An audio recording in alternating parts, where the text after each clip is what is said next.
Bulletproof Radio, a state of high performance. Today's episode is full of interesting info about keto, particularly if you're new to keto.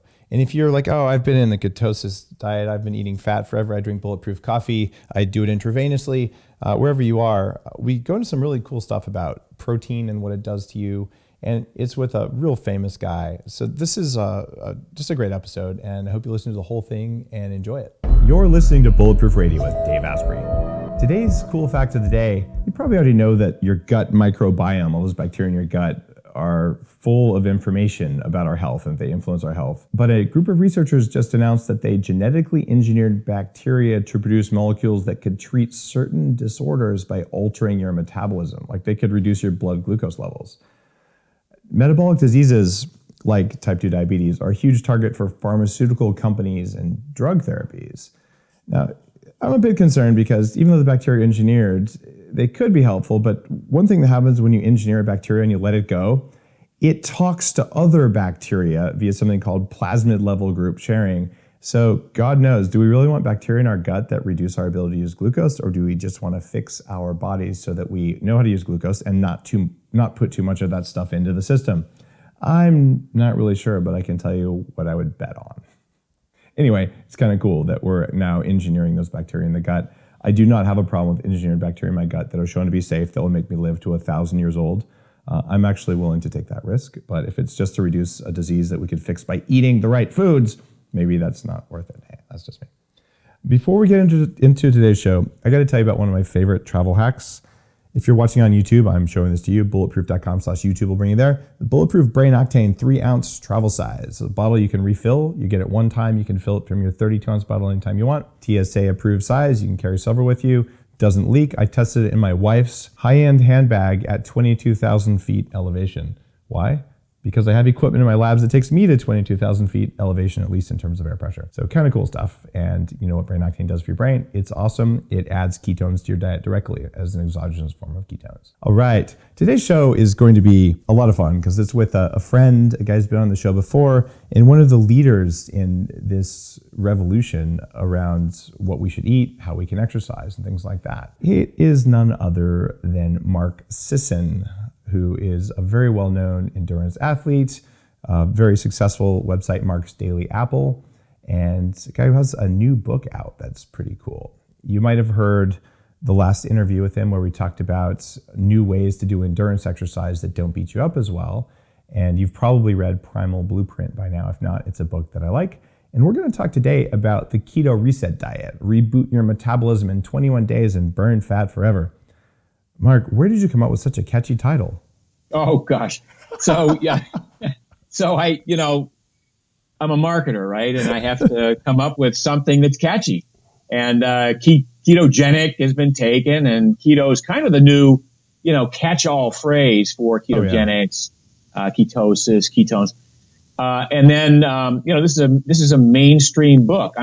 I'm not tired of speaking to the fringe all the time, but right. I want to bring more people into my group that I play with. And so, you kind of have to put the word diet in there to attract the attention of those people who might be looking for, some additional information on how to achieve the body composition that they want. So the Keto Reset Diet basically takes a keto lifestyle, and we're going to get really deeply into the weeds on that today, and uses the concept of keto as a tool, as a strategy in your armament of all things that have to do with your lifestyle. So it's not like I'm taking you into ketosis for the rest of your life.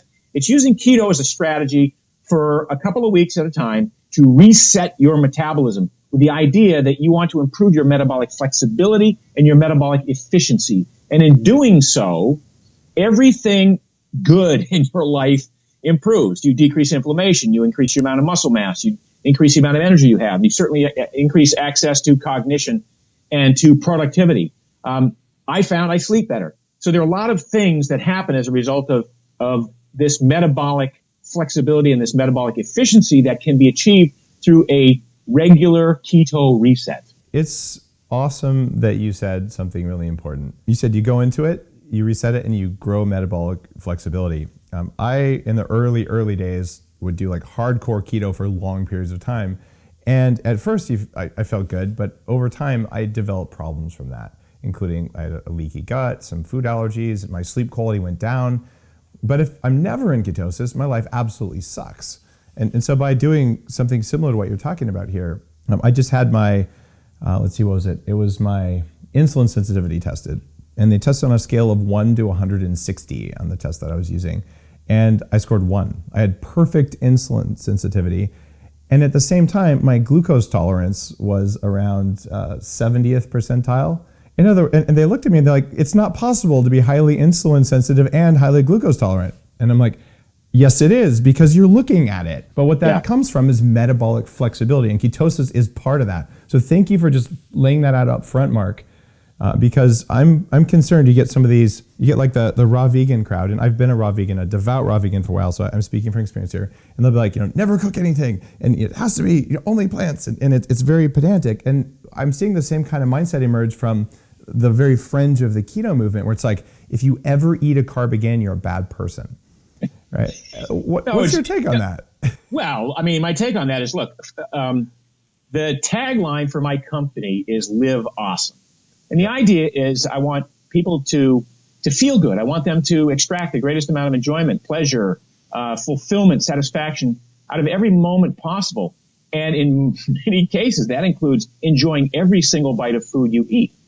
So metabolic flexibility simply means that you create this adaptation in your body that is hardwired after 2.5 million years of human evolution and hundreds of years of mammalian evolution before that, to be able to adapt to an environment where sometimes there's a lot of food and sometimes there's no food. And to be able to cruise through at a steady state, accessing stored body fat, burning that body fat with ease and grace, not needing to take in extra carbohydrate, certainly creating ketones, which the brain can then use as a fuel instead of glucose. But when you come in contact or you encounter some glucose, to be able to burn that as well, and so, this metabolic flexibility means we're really good at burning fat, ketones, carbohydrates / glucose, and if need be, protein, versus the person that I've talked about, sort of the prototypical human standard American diet guy or gal who has been so dependent on carbohydrates their whole life. They're really good at burning sugar. They're really good at storing glycogen and then drawing down that glycogen. They're not really good at accessing their stored body fat. They've never really had the necessity of making ketones over an extended period of time to give the brain the opportunity to enjoy this super fuel that we can use. So back to the question, which is, how do I feel about people never eat another carb? I couldn't do that. I mean, I live in what I call the keto zone now. The keto zone for me is basically primal. It's basically, if you take a midpoint of, say, 100, 110 grams of carbs a day, some days I'm 50 grams below that. Some days I'm 40 or 50 grams above that. But because I did the work, because I built the metabolic machinery to burn fats efficiently, to use ketones efficiently, where I fall on that spectrum on a day-to-day basis, there's no bearing on my demeanor, on my energy levels, on my muscle mass. It's like, I don't care if I'm in keto or out of keto. It's just, I'm in what I call the keto zone. Now, Dave, if I were to take in 300 or 400 grams of carbs, largely in the form of sugar, every day for a couple of weeks, I would exit the keto zone for quite a while, and I'd have to do the work to get back in. But this is the beauty of the reset. Once you've done the work, and in this case, the work is, I want you to take 3 weeks to slowly stair-step your way into a low-carb, but not dramatic low-carb, eating pattern to where you get used to burning fats, to where you get used to not having so much carbohydrate and so much glucose. And then when you're ready to go keto, and by the way, you have to earn the right to go keto in our book. You have to pass a midterm exam. And then if you get 75 or more on the exam, we can talk about what that is a little bit later, then you earn the right to go keto. And I suggest people go 6 weeks keto. That 6 weeks has an amazing effect on increasing the mitochondria, in the number of mitochondria, increasing the efficiency of your existing mitochondria and the new mitochondria. upregulating all the enzyme systems involved in accessing stored fat. And again, that metabolic machinery that you're building will continue to operate as long as you don't go off the rail. You said something in there that I just loved hearing. You said, and if you must, to burn protein for fuel. Why did you say if you must to burn protein for fuel?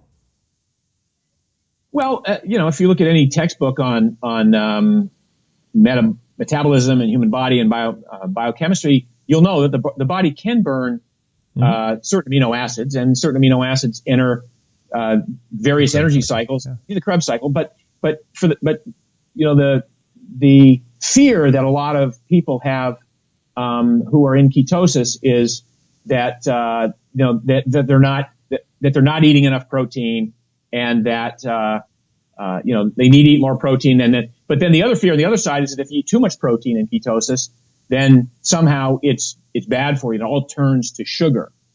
Not easily. No, not easily. So I'm just suggesting that I'm recognizing that gluconeogenesis does occur. And if you're somebody who hasn't eaten a meal for 3 days, if you're on a fast, you'll turn some of your protein into energy. That's not necessarily a bad thing, but I'm just suggesting that is something that does happen. That is an energy source. It's after fat and carbs though. In terms of order priority. Right. And ketones. I mean, it's kind of a last priority, because the body certainly wants to hold on to its protein stores. And one of the things that happens when you go keto is you start flipping all these genetic switches. This epigenome that comes in and says, okay, we're going to start sparing protein. We're going to recycle amino acids rather than deaminate them and pee them out. And it's an amazing, it's almost like a closed system if you think about it. And there's a little bit of loss, but there's not as much loss as people think. So you literally, not that I'm suggesting people do this, but you can go 3 or 4 days without eating and not lose much muscle mass, not lose any muscle mass, because you're only literally you're going through 10 or 20 grams of protein total per day. The rest is made up with this protein sink that recycles amino acids. The rest is made with autophagy and the fact that cells are now consuming damaged proteins for energy. They're consuming damaged fats. So there's a bit of house cleaning that goes on. So all of these things, kind of contribute to what we would suggest would be the anti-aging benefits of keto. It's interesting. I finally just said straight out, look, the Bulletproof diet is a low to moderate protein diet. But a lot of times, especially if we go back into the 80s, early 90s, there's these high protein diets to try and force the body to burn protein for fuel. If you're on a low carb, high protein, low fat diet, what happens to the body? Oh my God. I mean, yeah, it's, right. So your body is trying to convert excess. First of all, it's trying to get rid of what would be considered a toxic amount of amino acids. Yes. And then it's trying to convert some of those into energy. It's a very energy inefficient pathway. It probably has a lot of reactive oxygen species and free radical damage that accompanies it. The irony is that most of the guys who were doing that, or a lot of the guys who were doing that, 300 grams of protein a day, were also doing steroids, so the body could actually use all of that nitrogen and incorporate it. But if you're an average person trying to take in 300 grams of protein a day, it is, it's not only, counterproductive, but then we can talk about the mTOR pathway and the upregulation. That's where I was going. Yeah. So you can talk about the upregulation of some of these sort of growth pathways that benefit a young child who's growing, or benefit a teen adolescent who's trying to put on weight. But at some point, growth in the human body kind of segues from muscle mass to precancerous conditions and things like that. So, I think there's a real whole area of investigation into what is an appropriate amount of protein and how much is too much. And I know guys like Ron Rosedale have been talking about this for a long time. I mean, Ron would say, more than 100 grams a day is problematic. I'm not sure I'm there yet, but I'd say 200 a day is problematic. Yeah. But as we look at, so that kind of brings us back to, like, what is a meal? And how many meals are you going to eat in a day? Like, how can you possibly eat 250 grams of protein a day in good conscience and think that you're doing yourself a favor, right? It's automatically, unless you're trying so hard because you're doing skinless chicken breasts. And by the way, Dave, have you ever tried to eat a lot of skinless chicken breasts day after day after day? Years ago when I weighed 300 pounds, absolutely. It's actually worse than tofu in terms of... It's horrendous. It's just absolutely, you get sick of it so quick. So anyway, we're back to what sort of things do we eat on the Keto Reset Diet?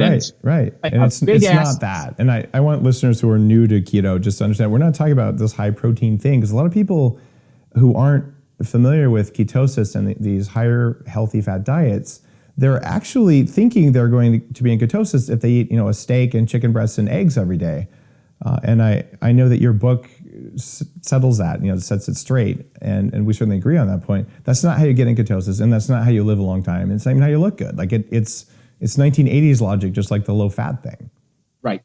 By the way, just getting into ketosis isn't the goal. The goal isn't to win, the local ketone contest about how high a millimole you can show on a glucose or on a ketone blood strip, or blow in a meter, or pee purple on a urine stick. The goal here is to burn fat, and as a byproduct of being really, really good at burning fat and unburdening yourself of having to take in more carbohydrate, the byproduct is that the liver produces ketones. It takes some of the stored fat that you have, or some of the dietary fat. It makes ketones, and it can send those ketones largely to the brain. And it blows my mind to think that the liver can make 150 grams of ketones a day. That's a mind-boggling amount. That's like 700 calories worth of energy available to the brain. But back to these big ketone numbers, people who are new to ketosis and who are new to the keto diet and are looking to get the deep purple on the pea stick, or the 4 or 5 millimolar or 6 millimolar, are missing the point. What happens initially is the body goes, okay, we're not going to get much in the way of carbohydrate that we can convert to glucose. And if that's the case, then the muscles, which have only really used glycogen, over the past few decades of this person's life, they're going to start craving ketones. And then the muscles are going to learn that they're going to have to burn some fat. So now you've got fat and ketones being burned in the muscles. And then you've got the brain, which isn't getting the glucose, now using ketones. Well, now you've got competition between the muscles and the brain for this beautiful, rich new fuel, which we call ketones. After a couple of weeks, and typically 3 or 4 weeks in ketosis, the muscles go, we can handle this. We can do a lot of work just burning fat. And so the muscles become less reliant on ketones, and they literally start saving the ketones, sparing the ketones for the brain. When that happens, there looks to be a decrease in the amount of ketones that you put out, because the body doesn't want to do really any more work than it has to at any one time. And at some point, the body says, okay, the muscles are burning fat really well. We make a little bit of glucose from gluconeogenesis. The muscles don't really need ketones. The brain needs ketones, but it doesn't need that many, because the brain doesn't have this huge metabolic up and down surge of requirement for energy. The brain's kind of a steady state thing. So the liver kind of goes, okay, if we can make just enough ketones to fuel the brain on a day in, day out, we don't have to waste ketones in the blood and the urine and the breath. And so you no longer get those 4 and 5 and 6 millimolar tests. In fact, the longer you've been in ketosis, and I know guys who've been in ketosis for 10 or 12 years, they might be 0.3 millimolar if they actually did a ketone test. And by Finney and Volek's definition, they're not in ketosis, but they're sure as hell living a keto life, right? They're getting 20, 30, maybe 40 grams of carbs a day, but the body is so adept at utilizing fat, at making ketones just enough and not too much. And the brain is so comfortable making those ketones, or using those ketones, that it doesn't have to send any message to the adrenals to freak out and secrete cortisol. It becomes this, like I say, this beautiful, almost closed system. Well, if you think about it, if you have a problem with type 2 diabetes, you're getting blood sugar backing up into the blood because your body can't use it very well. If you have extremely high ketone levels backing up into the blood, it's because you can't use ketones very well either. And when you become well adapted to using glucose or ketones from fat in your metabolism, you shouldn't have spikes of either one of them. I can tell you my number on a daily basis, the one I'd like to hit every day is 0.5 millimoles. There you go. And when we're talking about these numbers, if you're listening to this and you're like, keto, what? When you're learning how to do ketosis, and you'll read about that in the Keto Reset Diet, you'll read about that. Actually, you'll hear about that from lots of guests on the Bulletproof Radio. But one of the things you do is you either pee on a stick or you poke your finger, and you get a reading on a digital meter that tells you how much of this fat burning molecule is in the blood. And typically in the keto community, if you're not at 0.8 or higher, you're not in ketosis. But if you're listening to this and you ate carbs and you're not keto adapted, you probably have 0 or 0.1 in your blood. And what Mark and I are saying is, like, if you get up to 0.3, 0.5, you're in the keto lifestyle, even though you're not all the way in full-blown ketosis. And those two levels, 0.3 and actually 0.38 and 0.5, they can reset your hunger hormone called ghrelin and your fullness hormone called CCK.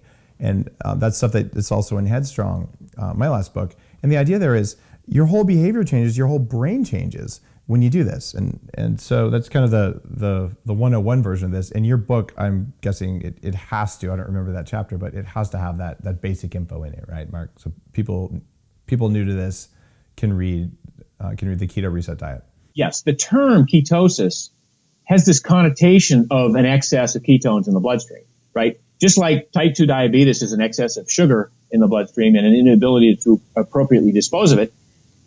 So ketosis, for those who have been living a keto lifestyle for a long time, ketosis is like they don't even want to be there. It's like something they don't want to have. They want to be making just enough ketones, mostly burning fat. Again, this is really about metabolic flexibility, the ability to take your fat out of your own body fat stores and burn it, whenever you want at very high rates of output, and in so doing, to access a whole new realm of freedom from hunger. We talk about the ghrelin and the CCK.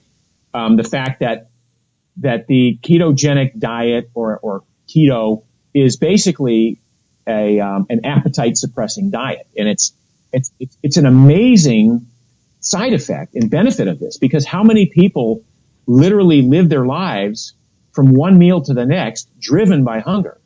So to be free of that hunger and to kind of wake up one morning and go, I don't feel like eating, so I'm not going to eat, and then not eat until 2:00 in the afternoon, and have that be okay, and have that be the norm rather than 3 square meals a day. I'm blown away by the fact that society has now created this standardized eating pattern, which is 3 square meals a day, or for some it's breakfast, a mid-morning snack, lunch, a mid-afternoon snack, dinner, and an evening snack.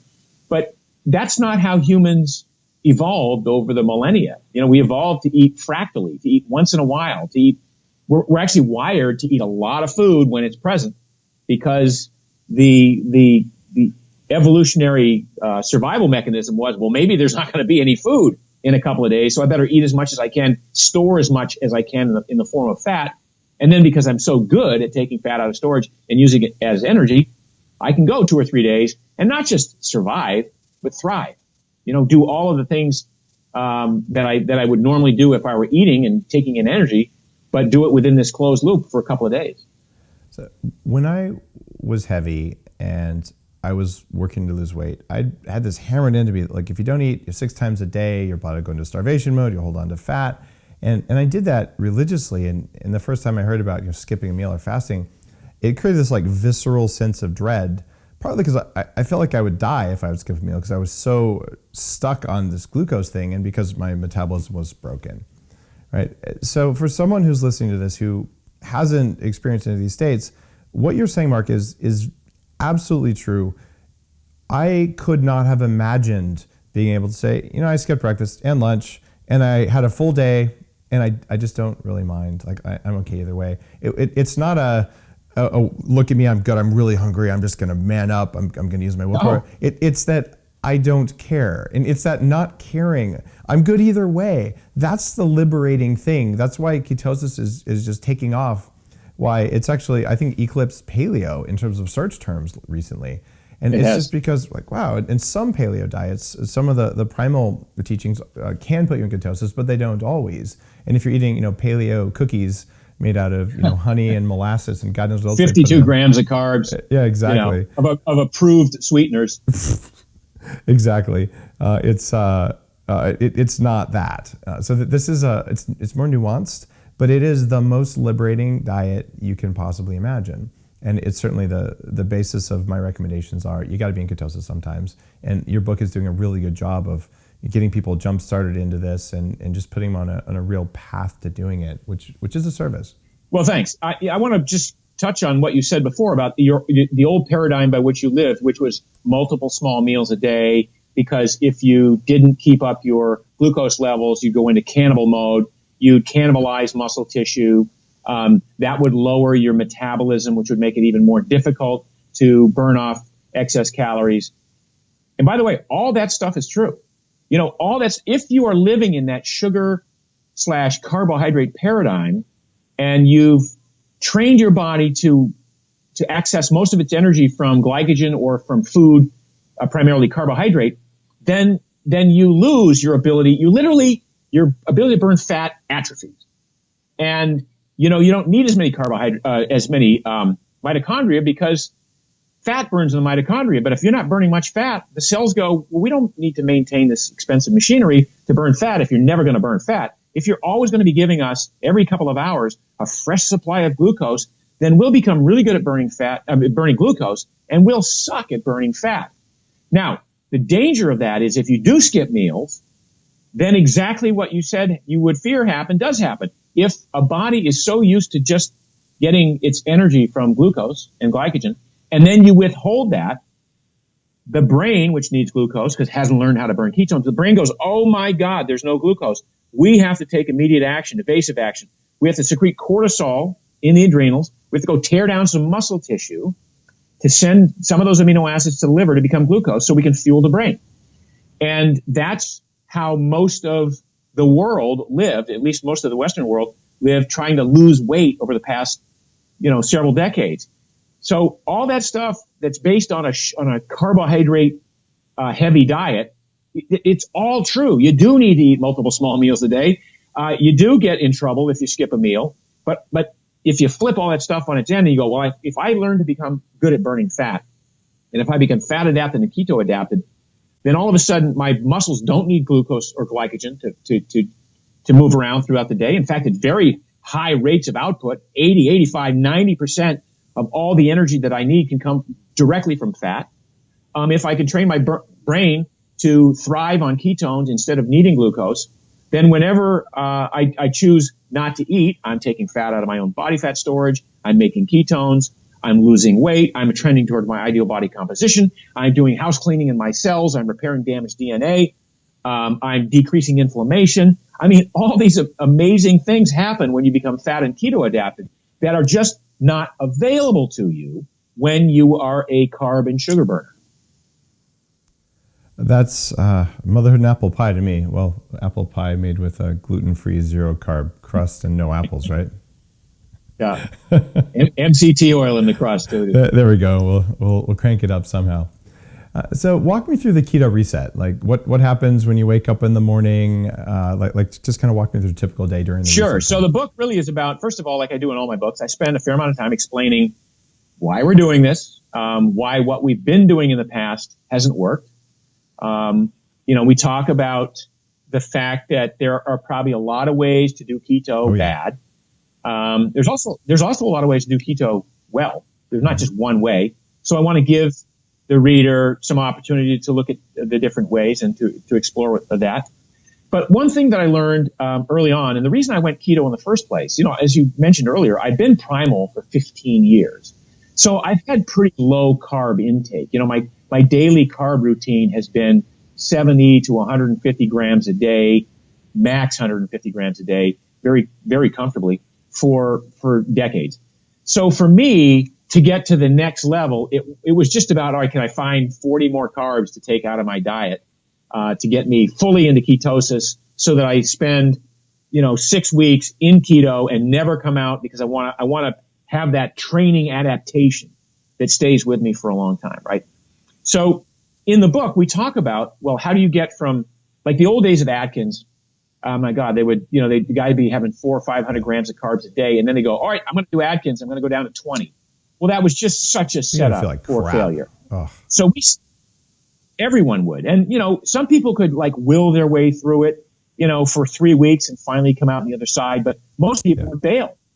And rightly so. It was just so difficult for the body, particularly the brain, to adapt to.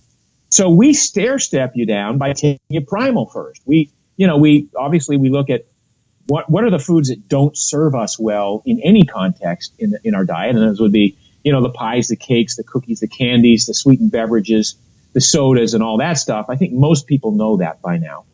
But then we go, okay, well, what are some of the processed foods that aren't serving you? The refined grains that are the flours that permeate every processed food in the center aisle of the store.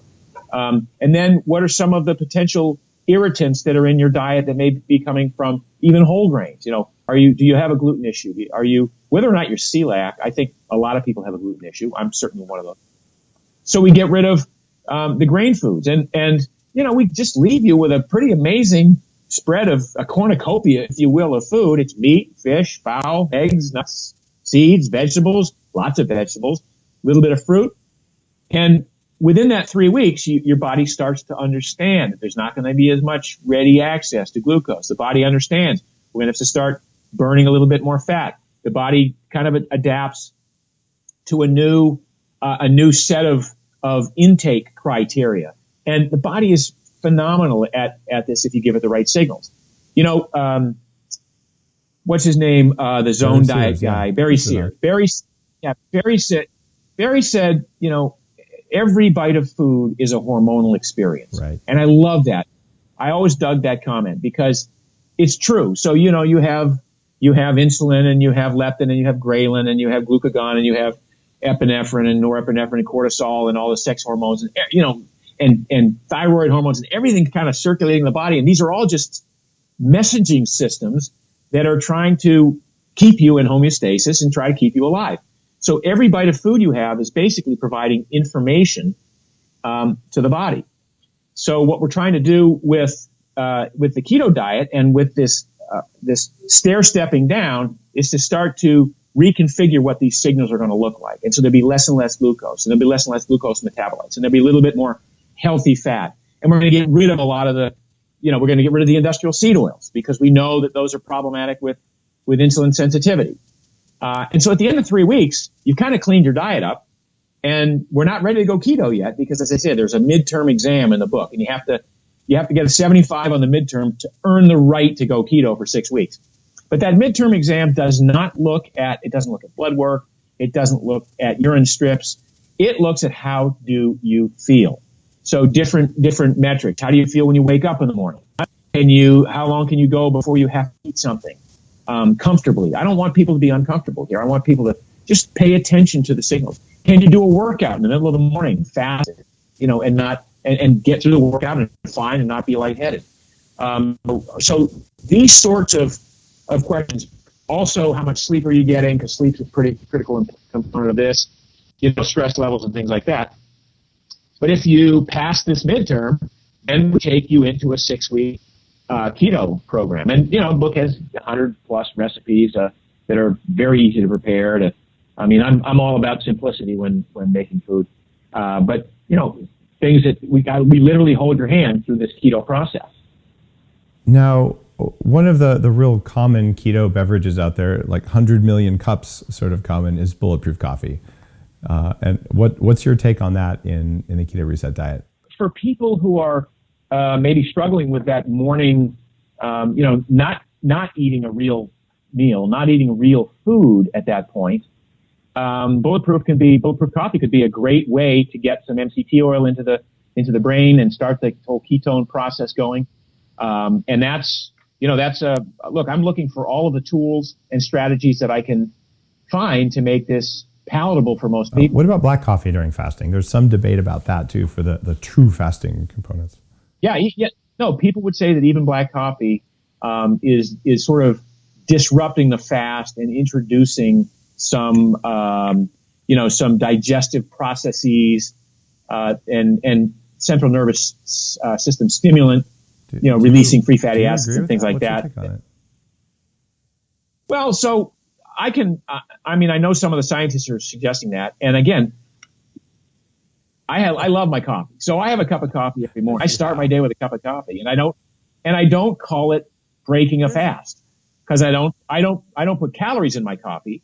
But if it's an important part of my day to have my coffee, it's just like part of this whole thing is, again, enjoying life. I love coffee. I love routine. I like to sit with my coffee and do the crossword puzzle before I start work. So we can talk about the science. Oh, well, you're not really fasting if you're doing that.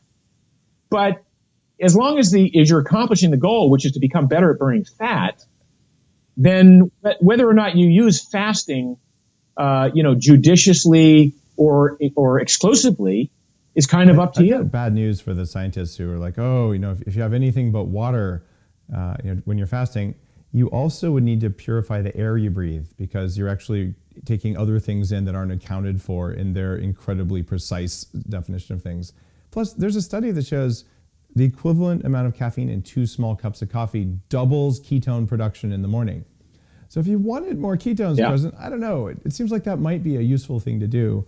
And I'm highly skeptical of this idea that you should only have water, and that somehow that's going to be massively more beneficial than having tea or a little lemon juice or salt in your water or something else. It seems a little bit puritanical to me, and it makes your life suck. No, I agree. That's the bottom line. If it makes your life suck, then if this is not sustainable, no one's going to want to do it. So what we try to do in the Keto Reset Diet is make it as sustainable as possible, make it as easy as possible to go keto, to reap the benefits, to decide when your reset program is over. Do you want to hang out there for a while? Do you want to keep going? Because I know people have done it for 10 years and love it. Or do you want to back off a little bit and re-enter that primal world of less than 150 grams of carbs every day? But if you're in that realm of what I call the keto zone, then you'll always have the metabolic machinery and the metabolic flexibility to burn fats when that's all you have, to burn ketones when they're present, to burn glucose if you've done a little bit too much, if you've overindulged. I mean, there are ways in which we can burn glucose off that is cleaner than just than consuming sugar and nothing else throughout your life. There's a way to do it, partially using the metabolic machinery that you've built, the mitochondria, that has less reactive oxygen species, so less oxidative damage, less aging, if you will. But metabolic flexibility should be the key here. It should be kind of the goal for everybody who wants to live a long, very well life. said. And I'm going to add something to that. We're both proponents of the flexible metabolism. It's not even just living a long, healthy life. It's just not feeling like crap very often. that is something that was such a part of my life when I was fat. Is today going to be a good day or not going to be a good day? And when you've built metabolic flexibility in, it might be a bad day because, the bad things happened at work or whatever, but it's not that kind of a bad day where bad things happened at work and you felt like crap at the beginning of the day and you felt like crap while they happened. It's that just energy to be yourself that for me, that's what drives me to push the health message that I push, just because I don't ever want to feel that way again. And if someone had just told me that when I was 16, man, my life would have been a lot easier, right? And it's that sense of ease that can happen when you do a keto reset, when you just teach your body to burn fat. And okay, so you got a 6-week program where people are learning how to go into this. They pass the midterm exam, they go into ketosis. What happens after the reset? What do you recommend they do? So, like I say, you can choose to hang out there longer. You can. I mean, some people choose to. If a lot of people get such great results that they say, well, I don't want to end this now, and I can keep going as long as I feel like keeping going. Our buddy Todd White at Dry Farm Wines. I mean, oh yeah, he tried it a little bit, and it's now 6 years or whatever it is, right? And and Luis Villaseñor has been doing it for 16 years, and a lot of these guys who've been in keto for a long time, they just like the life. They like how they feel. They like the lifestyle. They don't feel like they're giving anything up at all. In my case, Jimmy Moore is another one of those guys. He'll be in ketosis forever, as far as I can tell, and it seems to work for him. Yeah, I mean, Jimmy's got his issues, and I love Jimmy, and we try to work with Jimmy, and but he's the spokesperson for the keto community, man. We've got the idea about being in ketosis, not being in ketosis. Again, it comes back to how do I enjoy my life? If I enjoy my life because I have a lot of energy, I've got the wherewithal and the strength and the mobility, and I can play with my kids, or I can play sports, or I can be productive at work. I mean, whatever that metric is for you, if keto can add a measure of improvement to that, and even if it's just that short-term thing. I mean, I envision this keto reset as like people would do an annual cleanse, right? So instead of doing an annual cleanse and go down to the ashram and do whatever you're doing for a couple of weeks, some juice fast. Yeah, people would do a keto reset, and I can just imagine people doing. I mean, like Melissa's Whole 30. You do the Whole 30 on occasion.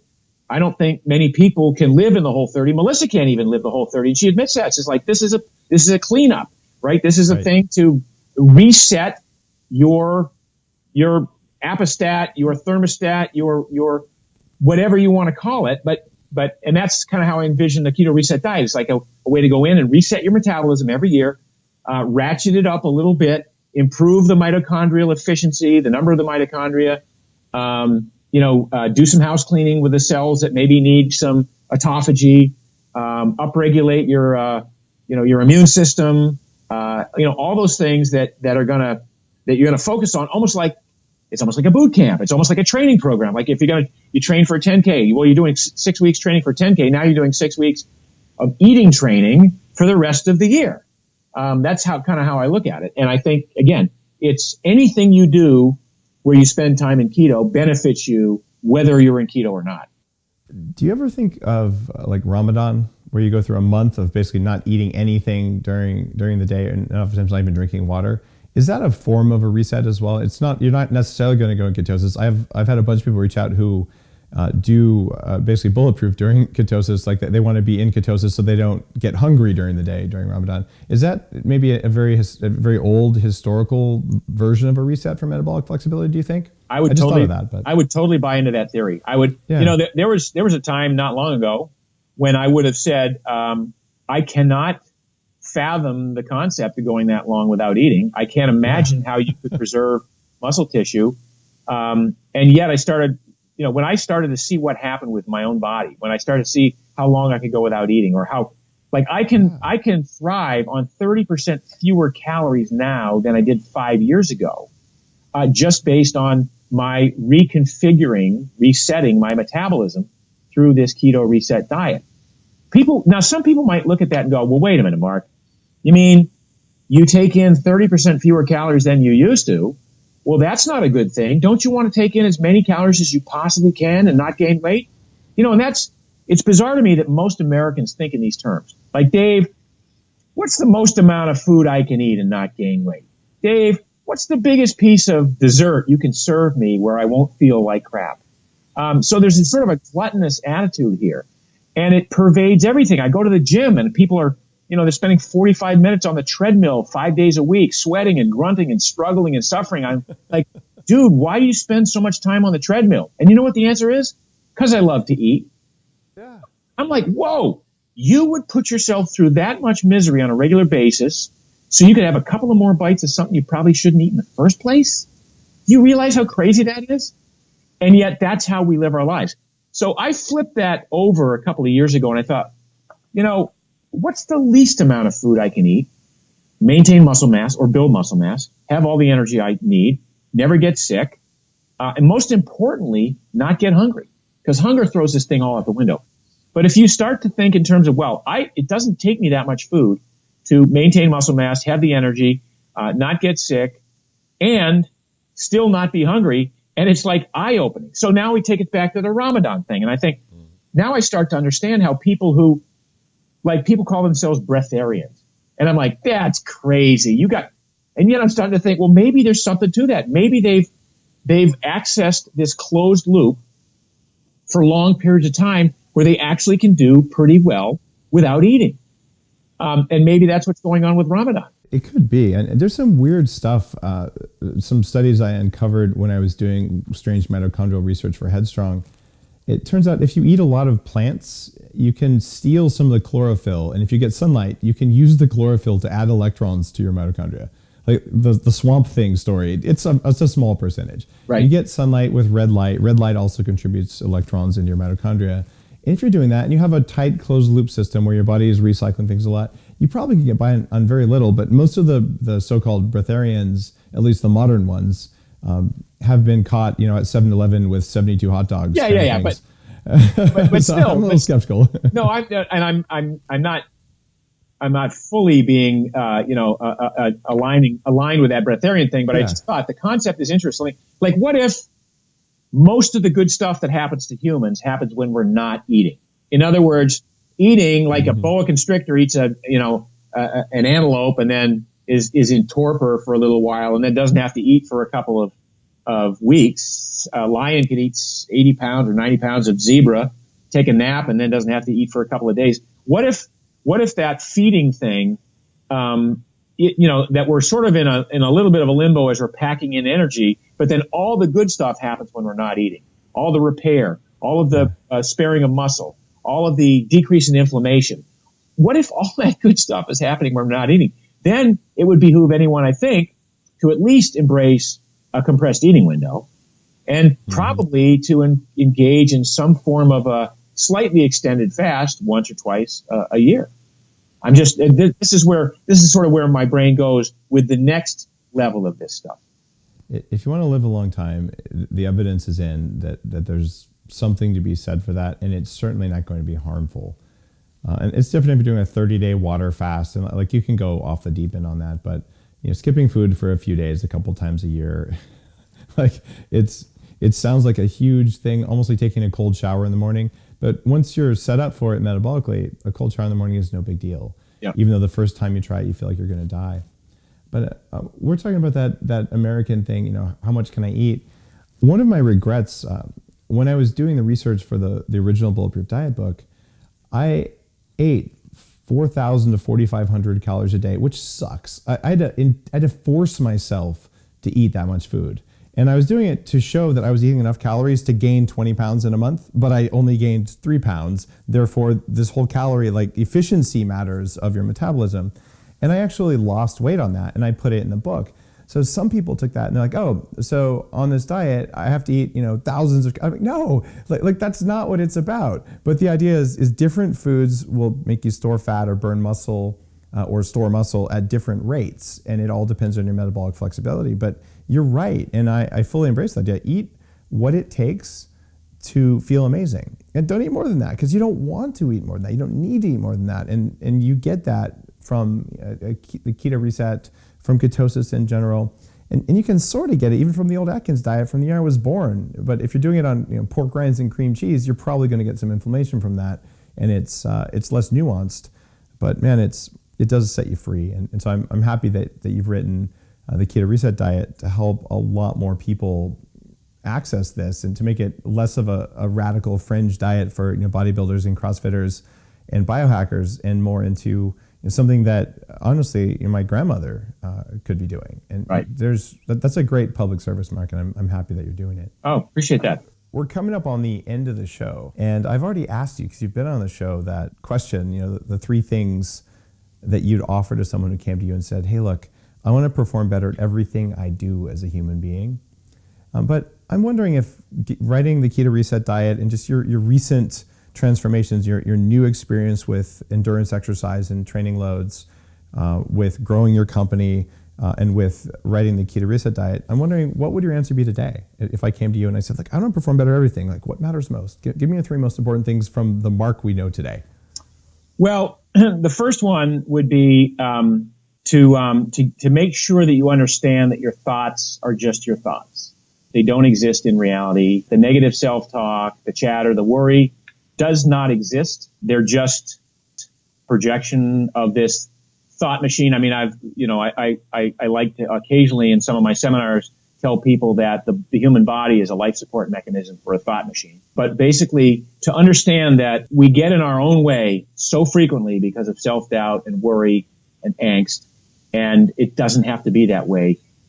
If you can take a step back and understand that your thoughts are sometimes overriding your creativity. Does that make sense? Like your negative thoughts are disallowing the input of the consciousness that is out there. That's number one.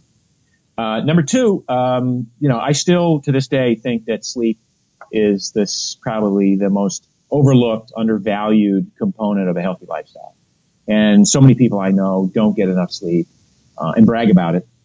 And that's, a shame, because ultimately I think it catches up with you. And then I think the final thing in terms of productivity would be, find ways to move around, no matter how confined you are to a desk, find ways to move through space in your day as often as possible, because that's really, humans are about mobility and about motion. If we don't invoke that right that we have to move around a lot. It's so true about movement. And I mean, you're one of the leaders, one of the first guys to really talk about that, as well as some of these nutritional principles. I like to tell you the godfather of paleo. You invented the primal, and a lot of the paleo movement came out of your work with the primal diet. So it's always a pleasure to come on the show and to see the evolution of your thinking and your business and your company. And I look forward to having you back on next time, Mark. Where can people pick up a copy of your book now that it's out? Yeah, so of course, find purveyors of books, everywhere, Amazon, Books A Million, Barnes & Noble. You can go to ketoreset.com and order from there if you want. We have some other tabs that you can look at to explore a little bit more in detail. ketoreset.com. And then, as always, Mark's Daily Apple is the blog. Written an article there every day for just over 11 years now. So, boy, are my arms tired. 11 years. Wow. I'm going on 6 or 7 on the Bulletproof website, and your endurance and stamina is pretty amazing, and full respect, Mark. Thanks again. And if you're listening to the show, Mark's work has been some of the really foundational stuff that's moved what we know about online around health. So he doesn't mess around when he writes books. If you read the last book that he came on to talk about exercise, it shifted the paradigm of what you would do for endurance training, so you can use a lot less time and get a lot more results and do less damage to your body. And Mark certainly learned that doing it the old way and now doing it the new way.